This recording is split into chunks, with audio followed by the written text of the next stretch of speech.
हम देखो last class में क्या क्या बता दिए थे।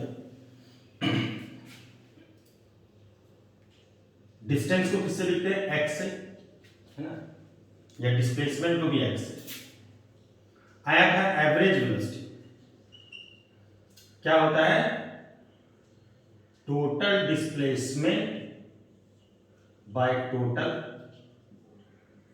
टाइम। इसको कैसे लिखते थे? दो तरीका था, या तो x बाई टी लिख सकते हो, नहीं तो delta x by delta T. जिसका छूटा हुआ है वो प्रीवियस क्लास देख लो। फिर आया था एक्सेलरेशन। एवरेज एक्सेलरेशन क्या था? Change in velocity by change in time. कैसे लिखते हैं इसको? इस तरीके से। तो वेलोसिटी क्या बोलते हैं? एक सेकेंड में जितना चलता है उसको वेलोसिटी बोलते हैं। और एक्सेलरेशन क्या होता है? एक सेकेंड में जो वेलोसिटी चेंज करता था उसको क्या बोलते थे? मोमेंटम बोलते, एक्सेलरेशन बोलते थे। अब आता है इंस्टेंटेनियस वर्ड, है ना। इंस्टेंटेनियस वर्ड तब लगाएंगे, देखो ये नया चीज आएगा तुम्हारे लिए 11th में, फर्स्ट टाइम, ये तुम पहले भी 10th में भी पढ़े हो। इंस्टेंटेनियस वर्ड तब आएगा जब टाइम इंटरवल का जो चेंज होगा वो बहुत छोटा होगा। यानी तुम उसको ऐसे समझो कि अगर मान लो फर्स्ट टाइम अगर कोई भी एग्जामिनेशन देने तुम जा रहे हो घर से और अकेले जा रहे हो,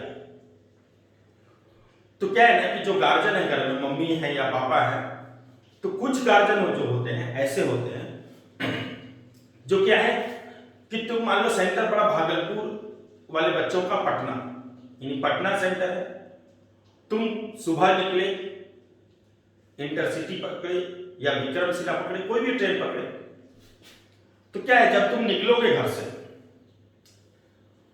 तो तुम अपने गार्जियन को फोन कर दोगे या गार्जियन तुमको फोन कर देंगे कि अच्छा ट्रेन पे बैठ गए, तो ठीक है, पापा को बोल दिया या मम्मी को बोल दिया ट्रेन पे बैठ गए। उसका जब पटना पहुंच जाएंगे तो जब पहुंच जाएंगे तो बता देंगे हाँ हम पहुंच गए। ज्यादातर केस में ऐसा ही होता है कि जब पहुंच जाते हैं तब बता देते हैं।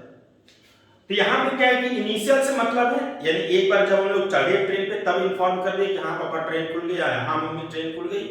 अब जब उतर गए ट्रेन से तो बता दिए कि हाँ सही सही पहुंच गए, हम लोग पटना पहुंच गए। यानी इसमें क्या है, इनिशियल और फाइनल से मतलब है। जैसे हम बताए थे कि अगर ये भागलपुर है और ये भागलपुर से तुम पटना जा रहे हो, उसमें जो बताया थे, तो भागलपुर से जब स्टार्ट किए गाड़ी, कार मान लो स्टार्ट की या ट्रेन स्टार्ट किया, कोई भी चीज, कार का एग्जांपल ले लेते हैं कि भागलपुर से स्टार्ट किए तो जब हम लोग चले तो लिखा हुआ था स्पीडोमीटर पे कि 3300 किलोमीटर अभी तक गाड़ी चल चुका है। इसको लिखे x1 से। आज जब पटना पहुंचे तो यहां पे देखिए लिखा हुआ है 3550 किलोमीटर, 3550 किलोमीटर। तो इसका मतलब भागलपुर से पटना के बीच का डिस्प्लेसमेंट, हम लोग बात करें डिस्प्लेसमेंट का, है ना। डिस्टेंस सही रहेगा तो जगह में ट्रैक है, तो कितना है टोटल डिस्प्लेसमेंट? 250 किलोमीटर। अब जब घर से निकले तो घड़ी देख लिए, तो घड़ी देखे तो सुबह का बज रहा था 10। अब जब यहां पहुंचे फिर देख लिए घड़ी कितने बजे पहुंचे, तो देखते हैं 3 बज गया पहुंचते पहुंचते, शाम के 3 बज गया। इसका मतलब यहां से यहां तक का टोटल टाइम जो हो गया वो हो गया 5 आवर। तो total displacement by total time यानी 250 किलोमीटर बाय 5 आवर। एक तरीका है ऐसे। दूसरा तरीका अगर इस तरह से निकालना है कि तुमको पता है कि तुम जब चले थे 3300 किलोमीटर, जब यहां पहुंचे इतना किलोमीटर, यानी यहां से यहां तक का टोटल डिस्प्लेसमेंट क्या हो गया, तो इस पोजीशन में से इस पोजीशन को माइनस कर देंगे, यानी x2 माइनस x1। और एक बार शुरू का टाइम देख लिए कितने बजे घर से निकले, तो और एक बार फाइनल टाइम देख लिए, तो टोटल टाइम हो गया t2 माइनस t1। इसी को delta x by delta T लिखते हैं। लेकिन ये एवरेज है ना, यानी इनिशियल और फाइनल से मतलब है। अब क्या होता है, कुछ गार्जियन ऐसे होते हैं जो हर इंस्टेंट पता करते हैं, यानी भागलपुर से खुली, या जो मम्मी ऐसी होती है जो एकदम ध्यान रखती है कि मेरे बच्चे जो है अभी कहां पहुंचे, तो भागलपुर से जब खुलने लगा ट्रेन तो मम्मी फोन कर दी कि ट्रेन खुली, तो तुम बता दी हाँ खुल गई। फिर थोड़ा सा आगे पहुंचा, जरा सा आगे पहुंचा, पर 10 मिनट बाद फिर तुरंत फोन कर दी कि कहां पहुंचे, फिर 10 मिनट, यानी हर पल पल का जानकारी रख रही है, एकदम तुरंत तुरंत फोन कर रही है।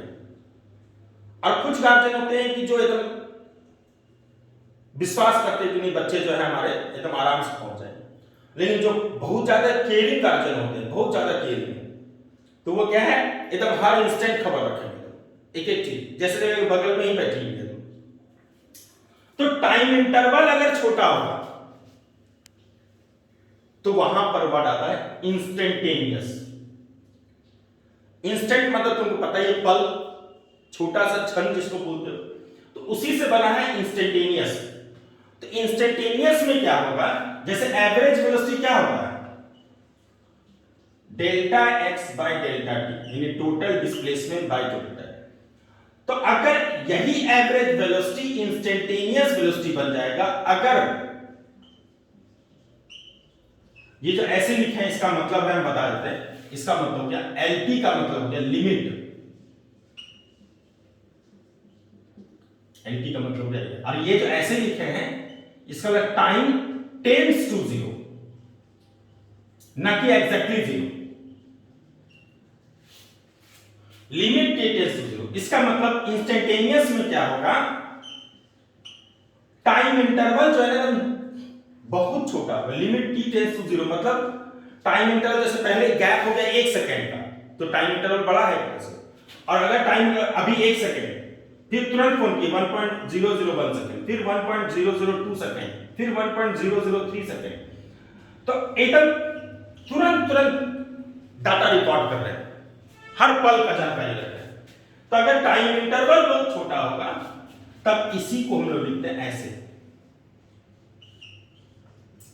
यानी delta x by delta T और dx बाय dt में बस इतना ही अंतर है। तुम सब सिंपल भाषा में समझना कि इसमें टाइम इंटरवल छोटा होता है और इसमें टाइम इंटरवल बड़ा होता है, इसलिए इसको d मतलब small change in x with respect to small change in time, तो ये dt हो गया। यही चीज है डिफरेंशिएशन, है ना, जो तुम पढ़ोगे, है ना, कैलकुलस में पढ़ाया जाता है, मैथ्स में, और अभी हम थोड़ा सिखाएंगे भी, वैसे ये पहली बार आ रहा है ना, और इसी कारण दिशा में जितने भी बच्चे पढ़ते हैं उनको बायोलॉजी के साथ साथ मैथ्स पढ़ाया जाता है। जो बायो लेते हैं, बायो स्टूडेंट, तो उनको मैथ्स आखिर क्यों पढ़ाया जाता है, उसका रीजन होता है क्योंकि मैथ्स इसलिए पढ़ाएंगे नहीं तो फिजिक्स कमजोर हो जाएगा और साथ साथ केमिस्ट्री भी कमजोर होगा, है ना, इसलिए उन सारे बच्चों को पूरा कंप्लीट मैथ्स पढ़ाया जाएगा, 1 साल तक पूरा सिखाया जाएगा, ट्रिग्नोमेट्री, अलजेब्रा, कैलकुलस, जिसका यूज है फिजिक्स में, है ना, ये चीज है। और मैथ्स वाले स्टूडेंट को तो ऐसे ही पढ़ना है ना, ये चीज। तो ये हो गया डिफरेंशियल। तो डिफरेंशियल में क्या होता है, टाइम इंटरवल छोटा होता है। तो यहां पे तुम एक ध्यान रखना, जब भी टाइम इंटरवल छोटा होगा या जब भी किसी ना किसी के फंक्शन में होता है तो हम लोग यूज करते हैं डिफरेंशियल। धीरे धीरे सीखोगे, है ना, नॉर्मली स्टार्टिंग फेज में थोड़ा सा दिक्कत होता है इसमें, लेकिन तुमको समझना है ना, 1 बार 2 बार वीडियो देखोगे फिर समझ में आएगा, ये चीज है। ऐसे ही एवरेज एक्सीलरेशन क्या होता है, change in velocity by change in time. लेकिन बोले बताओ तो इंस्टेंटेनियस एक्सीलरेशन क्या होगा, तो क्या लिखेगा, dv बाय dt। सेम चीज वही है, यहां पे भी ये चीज क्या होगा, delta v by delta t। Instantaneous कब बना, जब लिमिट t टेंड्स टू 0 हो गया, तब delta v by delta t को क्या लिख दिया, dv बाय dt। ये चीज, तो एक्सेलरेशन का फॉर्मूला dv बाय dt भी लिख सकते हैं, delta v by delta t भी लिख सकते हैं, ये चीज है। अब थोड़ा सीखना डिफरेंशिएशन कैसे करते हैं, है ना, एकदम आसान है, तुमको समझ में आएगा थोड़ा थोड़ा, है ना। तुम देखना, अगर एक साथ अगर एक से अधिक चीज अगर चेंज करेगा तो कैसे करेंगे। अब एग्जांपल समझना, जैसे मान लो हम हैं ऑब्जर्वर, हम हो गया ऑब्जर्वर और हमको दिया है गया है 3 स्टूडेंट है और बोला गया है कि सबका प्रोफाइल तैयार करो कि ये कितना दौड़ सकता है 5 मिनट में। तो हम क्या किए, अब बताओ तो तीनों अगर एक साथ दौड़ जाएगा तो हम कभी भी पता कर पाएंगे अगर हम ऑब्जर्वर हैं तो तीनों अगर एक साथ दौड़ने लगेगा नहीं पता कर पाएंगे, क्योंकि एक उधर दौड़ रहा है, किधर दौड़ रहा है, किधर दौड़ रहा है, पता करना मुश्किल है हमारे लिए। तो हम एक उपाय सोचे इसका, हम बोले एक काम करो, तुम दोनों अभी रुको, तुम दोनों मत दौड़ना, पहले इसको दौड़ के आने दो। तो अगर ये दौड़ेगा तो हम इसको फॉलो कर लेंगे, इसके बारे में सब चीज पता कर लेंगे और तब तक ये दोनों अभी बैठा हुआ है। तो इसका सारा प्रोफाइल रीड कर लिए, सारा प्रोफाइल तैयार कर लिए। अब आए इसके पास, जब इसके पास आएंगे तो इसको नहीं बोलेंगे दौड़ने के लिए, यानी ये और ये नहीं दौड़ेगा। अब सिर्फ कौन दौड़ेगा, ये, तो ये दौड़ के आए, फिर इसका सब चीज तैयार कर लिए। अब लास्ट इसको दौड़ने बोलेंगे, जब ये दौड़ेगा तो ये दोनों को स्थिर रखेंगे। इसका मतलब अगर तुमको एक साथ 3 चेंज करा, ये भी चेंज करा, ये भी चेंज करा, ये भी चेंज करा है, तो कोई भी व्यक्ति या कोई भी ऑब्जर्वर एक साथ तीनों का चेंजेस नहीं कैलकुलेट कर सकता है। वैसे पता है डिफरेंशियल न्यूटन नहीं बनाया और डिफरेंशियल का जरूरत यहां पे ही पड़ा बस के। तो अब क्या सीखे हम लोग कि अगर 3 चीज एक साथ चेंज करेगा या 4 चीज या 5 चीज या 2 चीज, तरीका ये है कि हमारे पास हम सक्षम है एक चीज को ऑब्जर्व करने के लिए। अगर 3 चीज चेंज करेगा तो हम कैसे ऑब्जर्व करेंगे एज एन ऑब्जर्वर, तो हम क्या करेंगे 1 बाय 1 करेंगे। तो जैसे फॉर एग्जांपल अगर ऐसा दिया हुआ x y z, ये 3 लड़का है, x भी है, y भी है और z भी है, तीनों चेंज करा, टाइम मतलब टाइम के साथ कि ये 5 मिनट में कितना दौड़ सकता है, ये 5 मिनट में कितना दौड़ सकता है, ये 5 मिनट में कितना दौड़ सकता है। इसका तरीका क्या है, पहले x को या पहले y को या पहले z, किसी एक को ध्यान रखना, कोई रटना मत है। अगर मान लो पहले x को बोले, अच्छा तुम एक काम करो, तुम दौड़ो, तो जब x दौड़ेगा तो y और z क्या रहेगा, नहीं दौड़ेगा, ये दोनों स्थिर रहेगा।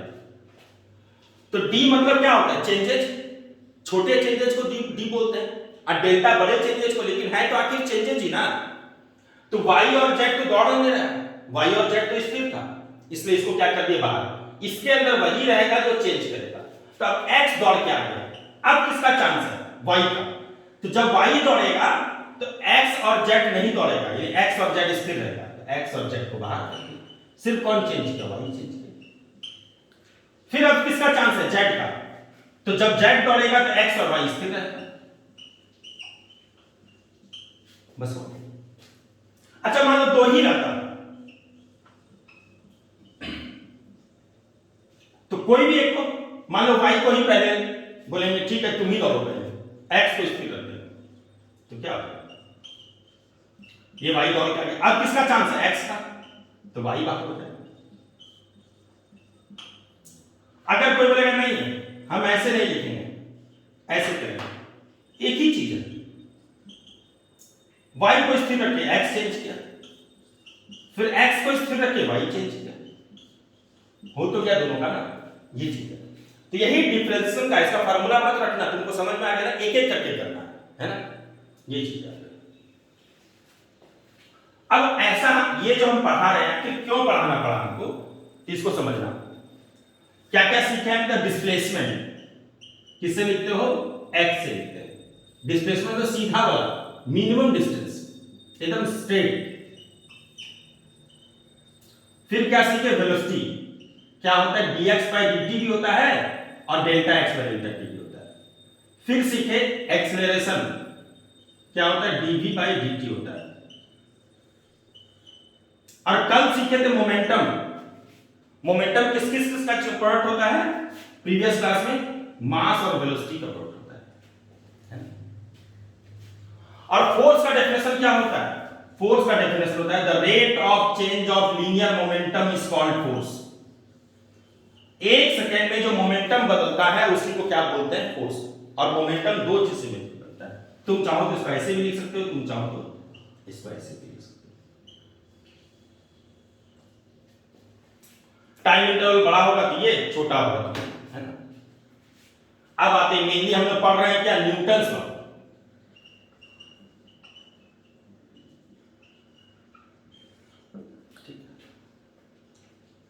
तो फोर्स इक्वल टू क्या होता है, dP बाय dt।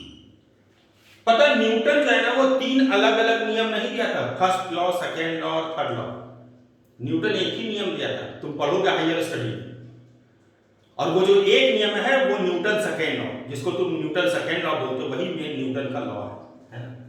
तो आज हम लोग उसी चीज को पहले पढ़ लेंगे, तो बाकी अपने आप समझ में आ जाएगा, है ना।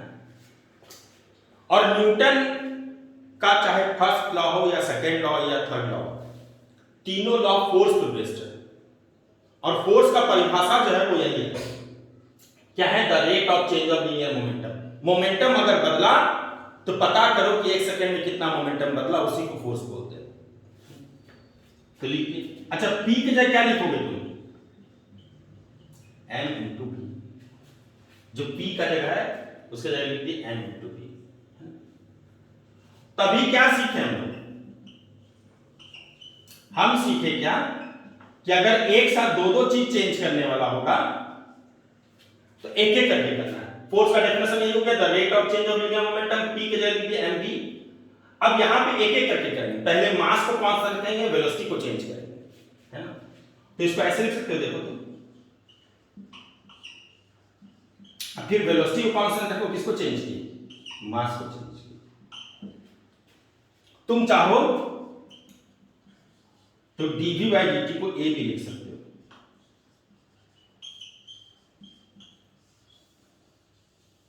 यही है न्यूटन्स लॉ का एक्सप्रेशन।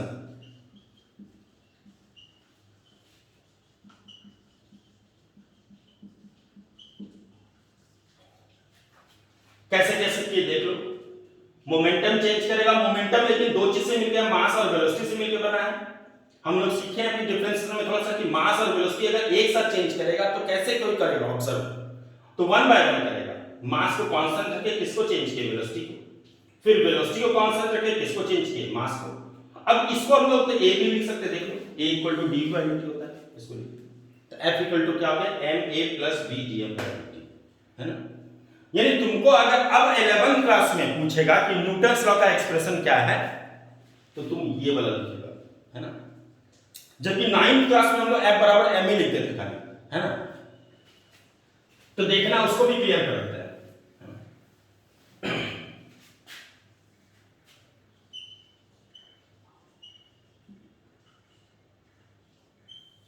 अच्छा, फोर्स का डेफिनेशन खाली याद रखना है तुमको, न्यूटन्स लॉ अपने क्लियर होगा।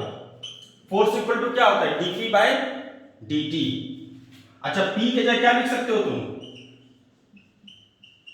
m इंटू v लिख सकते हो। अब कह रहा है कि अगर मास नहीं चेंज करेगा,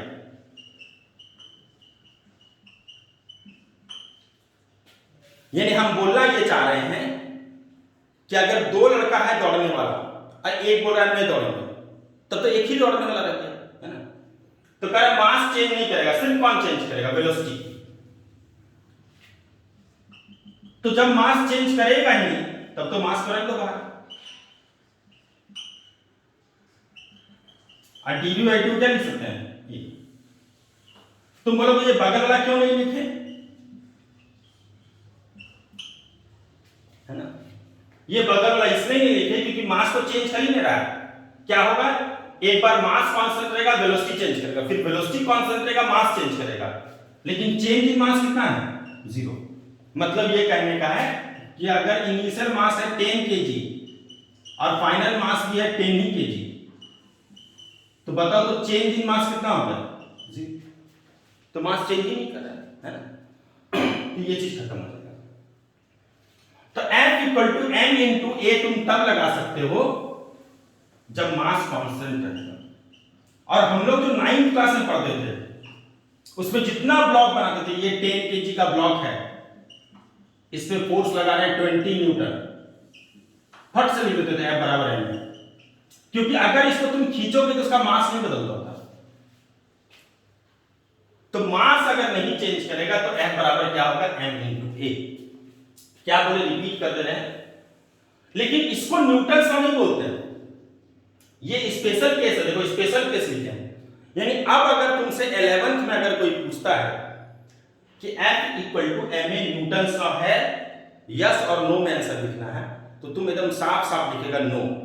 ये क्या है, स्पेशल केस है न्यूटन ने तो ये कहा था, देखो यहां न्यूटन से लिखे हैं, न्यूटन ने कहा कि दोनों चेंज करेगा। तुमको इसका एग्जांपल समझाते हैं। अगर तुमको स्कूल में प्रिंसिपल बोले कि तुम अपने पेरेंट्स को लेके आना, तो पेरेंट्स को लेके आना, इसके अंदर मम्मी भी ला सकते हैं, पापा भी ला सकते हैं, दोनों को ला सकते हैं, कोई रिस्ट्रिक्शन नहीं है। लेकिन अगर प्रिंसिपल ये बोले कि नहीं तुम अपने फादर को ही लेके आएगा, तो दोनों में वर्डिंग में अंतर है। पेरेंट्स को बुलाना और फादर को बुलाना या मदर को ही सिर्फ बुलाना, दोनों के वर्डिंग में अंतर है। यानी जैसे बोले नहीं सिर्फ फादर को बुलाओगे तुम, तो इसका मतलब मम्मी वहां पे नहीं जाएगी, तो यहां पे वही चीज है। न्यूटन ने कहा, फोर्स का परिभाषा जो दिया, कहा कि मोमेंटम अगर बदलेगा तो फोर्स होगा, और मोमेंटम दो चीज से मिलकर बनता है, मास और वेलोसिटी। यानी एक तरह से ये हो गया पेरेंट्स, मास चेंज करेगा फिर भी मोमेंटम चेंज करेगा, वेलोसिटी चेंज करेगा फिर भी मोमेंटम चेंज करेगा। तो फोर्स के डेफिनेशन के अकॉर्डिंग मोमेंटम अगर चेंज कर रहा है तो फोर्स है, और मोमेंटम दो चीज से मिलकर बना है, मास और वेलोसिटी। इसलिए दोनों में से कोई भी चीज चेंज करेगा तो फोर्स हो सकता है। तो इसलिए हम लोग यहां पे क्या किए, मास एक बार कांस्टेंट रखे, किसको चेंज किए, वेलोसिटी को, फिर वेलोसिटी कांस्टेंट रखे, कौन चेंज किया, मास। इसका मतलब दोनों चेंज किया, वेलोसिटी भी चेंज कर सकता है और मास भी चेंज कर सकता है। न्यूटन ने कहा था कि दोनों में से कोई भी चीज चेंज करे फोर्स होगा। लेकिन यहां पे क्या बोल रहे हैं कि अगर मास कांस्टेंट रहेगा तब क्या होगा। अब तो लिमिटेशन हो गया कि मास नहीं बदलना चाहिए, तो मोमेंटम में दो चीज तो होता है, मास और वेलोसिटी। इसमें बदलेगा कौन, तब खाली वेलोसिटी बदलेगा, मास जब बदलना ही नहीं है तो सिर्फ कौन बदला, वेलोसिटी। तो फोर्स का डेफिनेशन फिर से लिखे, P के जगह क्या लिखे, m इंटू v। बोल रहा है कि मास नहीं बदलेगा, तो सिर्फ कौन बदलेगा, वेलोसिटी। तो F इक्वल टू क्या हो गया, m इंटू v। लेकिन दोनों के वर्डिंग में डिफरेंस है कि नहीं। न्यूटन ने कहा कि कोई भी बदले, मास और वेलोसिटी कोई भी बदले फोर्स होगा, जबकि ये कह रहा है कि नहीं मास कांस्टेंट है, सिर्फ वेलोसिटी बदल रहा है। तो इसलिए इसको हम लोग न्यूटन्स लॉ नहीं कहते। लेकिन ऐसा नहीं कि तुम्हारे जूनियर अगर कोई 9th में पढ़ रहा है, तुम्हारा छोटा भाई या बहन, तो तुम उसको बोले नहीं तुम जो पढ़ रहा है ना बराबर है वो गलत है, ये नहीं होता, ये वाला सही होता है। तो उसको नहीं सिखाना है, उसको इसलिए नहीं सिखाना है क्योंकि उसके लेवल में यही चीज सही है ना, ये चीज। और वो तो इसलिए इस तरह से पढ़ता भी नहीं, उसका तो पढ़ने का तरीका दूसरा होता है, वो तो ऐसे लिखता है तब कर देता है ना। तो वो उस लेवल तक चलेगा।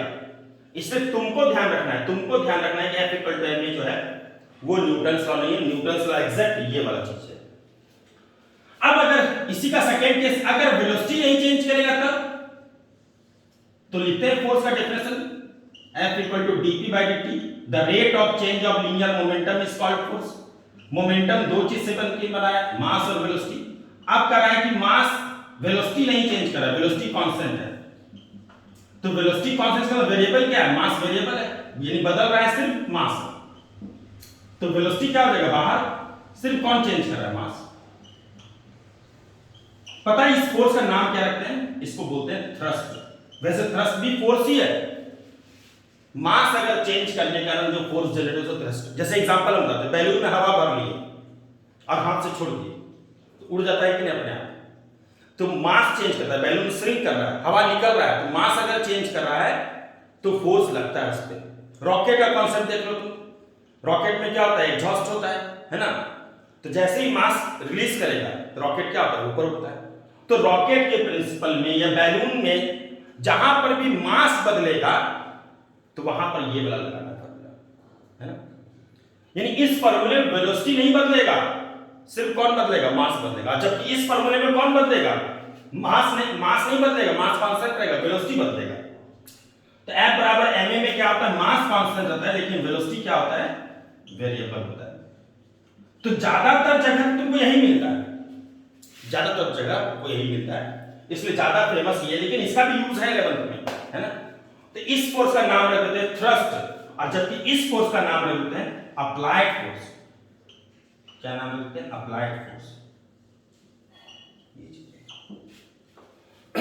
तो क्या क्या सीखे हम लोग यहाँ पे, ये चीज ध्यान रखना। न्यूटन के अकॉर्डिंग क्या क्या है, तो न्यूटन का इसी से आएगा तुम्हारा, है ना।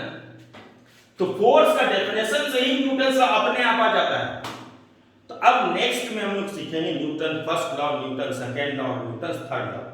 पता है यही है न्यूटन सेकेंड लॉ, ये जो फोर्स के डेफिनेशन से जो एक्सप्रेशन आया इसी को बोलते हैं न्यूटन सेकेंड लॉ, और इसी से सब निकला है। न्यूटन फर्स्ट लॉ भी इसी से निकला है और न्यूटन थर्ड लॉ भी इसी से निकला है ना।